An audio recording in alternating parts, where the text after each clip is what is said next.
nama saya Firina Aulia, biasa dipanggil Firda. Saya adalah mahasiswi Administrasi Bisnis angkatan 2020. Di sini di semester 6 saya mengikuti program MSIB, yaitu studi independen di PT Amati Karya Indonesia.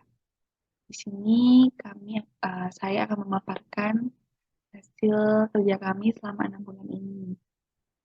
Yaitu kami dipertemukan di kelompok Puncak Jaya. Pertama anggotanya ialah saya sendiri, Firda, Zahra, Zafir, Imah, dan Fafian. Di sini kami mempunyai hipotesis nafas. Untuk target kami, customer segmennya adalah wisatawan di Jawa Timur. User segmennya masyarakat yang bekerja pada sektor pariwisata di Jawa Timur, umur 17-60 tahun. Early adopternya wisatawan di Jawa Timur, umur 20-40. Early adopter user segmennya masyarakat yang bekerja pada sektor pariwisata di Jawa Timur, umur 17-60 tahun. Ini kami memiliki problem utama, kurangnya exposure yang ada pada pariwisata Jawa Timur yang mengakibatkan tidak berkembangnya dari setempat, dan masyarakat kurangnya mengetahui potensi pariwisata di daerah setempat, mengakibatkan lemahnya desa yang pariwisata. Untuk existing alternatif kami menambahkan fitur edukasi yang berisikan webinar yang melibatkan dinas terkait atau duta pariwisata, produk quiz tentang pengolahan pariwisata secara tepat, membuat lingkungan seperti komunitas yang menghubungkan antara daerah pariwisata yang tertinggal dengan pariwisata yang sudah lebih maju. Dan ini adalah hasil rekapan interview yang kami lakukan. Ada beberapa dan kami akan merating. Pertama ini adalah Amanda, usia 20 tahun, pemilik warung bakso dan somai daerah wisata Kediri di Kabupaten Kediri. Seperti ini. Dia memiliki ada 3. Yang pertama, terbatasnya akses informasi online, kurangnya potensi, dan kurangnya promosi. Ada lagi ada PK, umur 25, pemilik rumah makan di daerah Kota Kediri, memiliki 2 permasalahan, yaitu kurang promosi juga dan penyebaran brosur yang kurang efektif. Ini juga ada Mas Adam, pemilik penyewaan motor di daerah Bendungan Watuturi, Kabupaten Kediri. Di sini ada 3 problem, yaitu belum adanya perguet, kurangnya pengetahuan mengenai potensi, dan kurangnya exposure dari pemerintah. Jadi ada Bu Dotik, pemilik rumah makan di Kampung Inggris, juga kunjungan wisatawannya musiman. Ada Mbak Virgi, kurangnya promosi juga. Bu Cantika, tidak ada pembinaan yang bisnisnya baik. Mas Erik, kurangnya promosi dan kendala penjualan. Mas Bagas, kebingungan terhadap diferensiasi dan setuju dengan statement kurangnya exposure. Ada Mas Yohanes, yaitu rebranding bisnis yang tidak berjalan sesuai keinginan awal, setuju dengan statement kurangnya exposure pada pariwisata Jawa Timur, melamanya daya saing. Dan ada Mas Andi, kurangnya promosi, masyarakat kurang mengetahui potensi, dan wisatawan musiman. Ada Bapak Kaifullah, ini masyarakat ini kurang mengetahui potensi dan pemasaran. Ada Bu Rani, pengetahuan wisata kurang dan wisata musiman, kurang exposure juga. Dan ini ada Bu Suhenda, sama kurangnya exposure dan masyarakat kurang mengetahui potensi dan tidak berminat mengikuti kegiatan. Ada Ica, kurangnya exposure, masyarakat kurang mengetahui potensi dan berminat mengikuti sosialisasi bahkan pelatihan. Dan dari banyaknya interview yang kita lakukan, dan ini adalah topnya, ada 2 top di sini yang seperti problem yang kita tawarkan di atas, yaitu kurang exposure yang ada pada pariwisata di Jawa Timur yang mengakibatkan tidak berkembangnya daerah setempat, dan kedua, masyarakat kurang mengetahui potensi pariwisata di daerah setempat mengakibatkan lemahnya daya saing pariwisata. Di sini yang total menyebutkan ada 13 dan 10 orang, seperti itu. Selanjutnya kita lanjut ke copy of template TV1. Seperti ini. Yang pertama, user segmennya sekarang masyarakat di Jawa Timur. Early adopternya masyarakat yang bekerja pada sektor pariwisata di Jawa Timur, umur 17-60 tahun. Sini problemnya yang dua utama tadi, top kami yaitu kurangnya exposure dan masyarakat kurang mengetahui potensi pariwisata tempat. Nah, dari kami solusinya masih ini, pertama tadi menambahkan fitur edukasi dan menambahkan lingkungan seperti komunitas yang menghubungkan antara daerah wisata dan daerah yang tertinggal. Seperti itu. Dan kami solusinya membuat pelatihan digital marketing untuk pelaku pariwisata, agar pelaku pariwisata juga melakukan marketing dunia digital sebagai platform. Kita memiliki unique value di mana pengenalan pasar, penambahan variasi produk, dan dapat meningkatkan produktivitas dan kepekaan masyarakat di sektor pariwisata. Sini kami memiliki channel yaitu belajar bersama dengan komunitas di Jawa Timur, promisi dan promosi media sosial. Ini ada AR Matrix sama memberikan sosialisasi mengenai pelatihan digital. Terus adanya interaksi pelaku pariwisata. Target kami adalah 20. Dan alhamdulillah tercapai. Selanjutnya ada aktif fashion, yaitu menyebarluaskan informasi tentang bagaimana pemanfaatan digitalisasi terhadap sektor pariwisata melalui website. Yaitu matriksnya terdapat user yang telah melakukan interaksi, dan di sini ada target 16 orang, ada 80%, dan retention memberikan poin pada user yang paling mengerti tentang digitalisasi.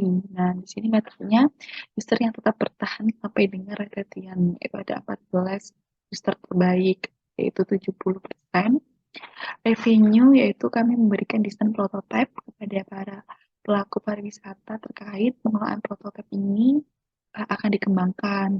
Metriknya mendapatkan bayangan atas prototipe website yang dikembangkan. Nah, di sini ada 13 user, totalnya yaitu 65%. Ini ada referral, yaitu pembuatan poster dan konten terkait feedback hasil pemberian desain prototipe website. Nah, ini terdapat user yang tertarik. Itu ada 10 user, totalnya ada 50%, seperti itu. Kita lanjut ke progres pivot PV1 seperti ini. Melakukan pendataan itu tanggal 1 sampai 7 April, lalu sosialisasi 8, ini sudah nanti lanjutannya di sini semua.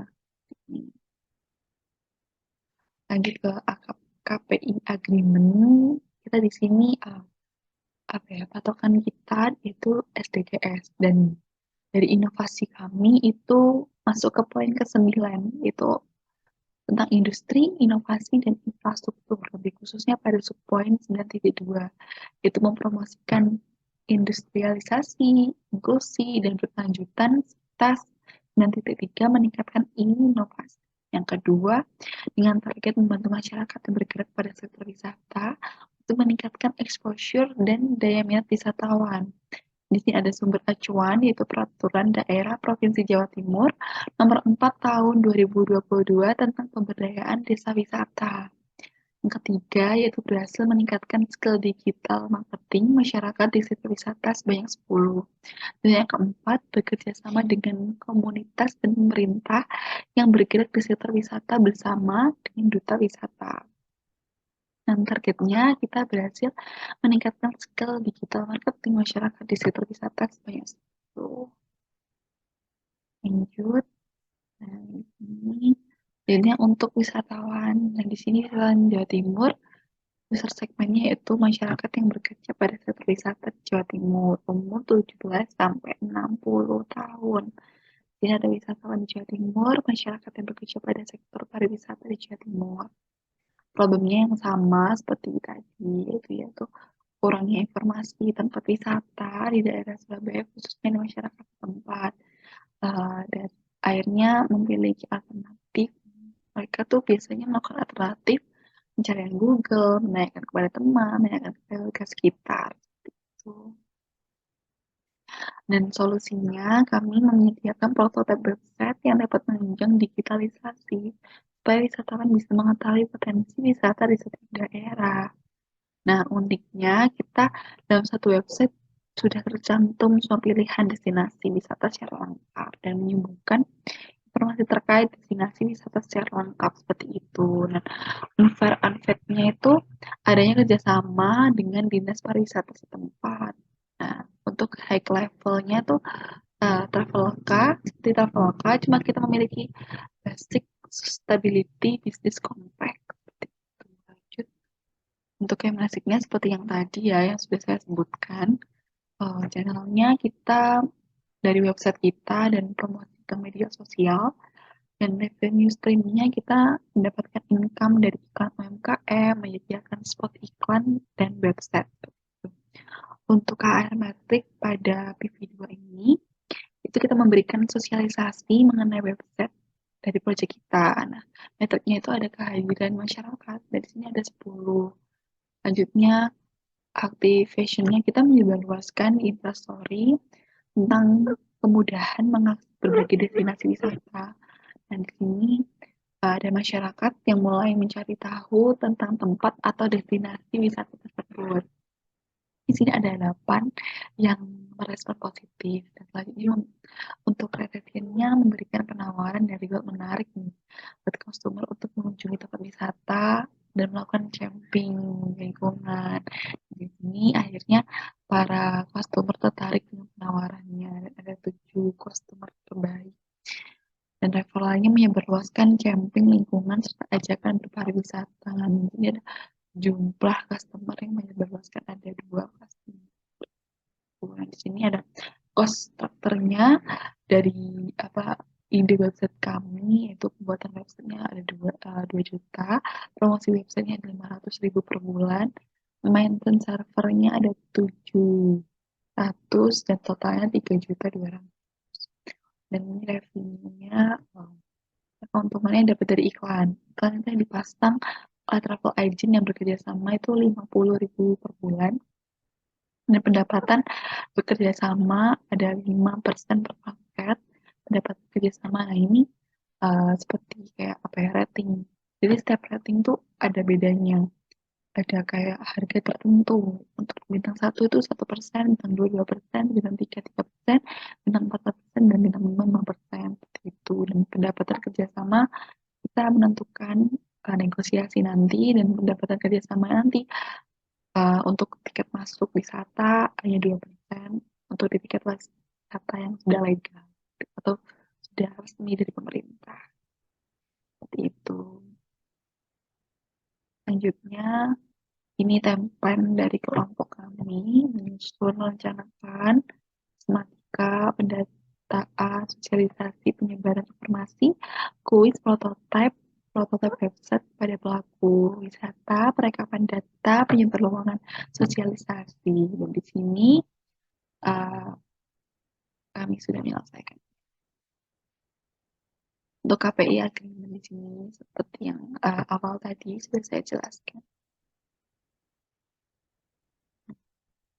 Nah, ini akhirnya sudah tercapai akhir dari 6 bulan kami ada di sini, diskusi bersama, mengunjungi travel agent, memberikan sosialisasi, menyebarluaskan instastory, berikan penawaran dan reward menarik bagi customer tertarik mengunjungi dan mengikuti program Open Trip. Di situ menyebarluaskan camping lingkungan serta ajakan berpariwisata secara mood to mood seperti itu.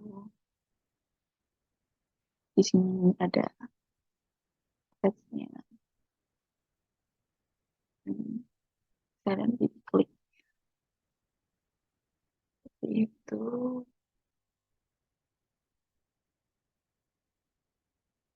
Nah, ini feedbacknya. Nah, kita melakukan pewawancaraan.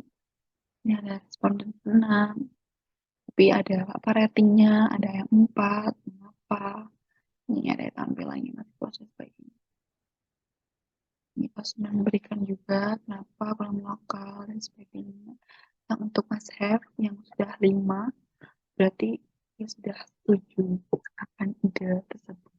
Ini bisa ditaruh di sini. Seperti itu. Baik, terima kasih atas perhatiannya, terima kasih atas waktunya. Di sini apabila saya salah perkataan atau salah kata dan sebagainya, mohon dimaafkan.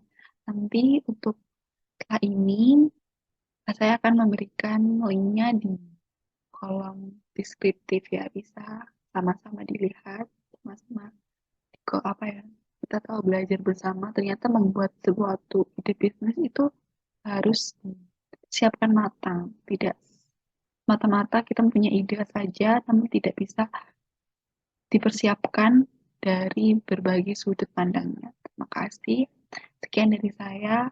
Wassalamualaikum warahmatullahi wabarakatuh.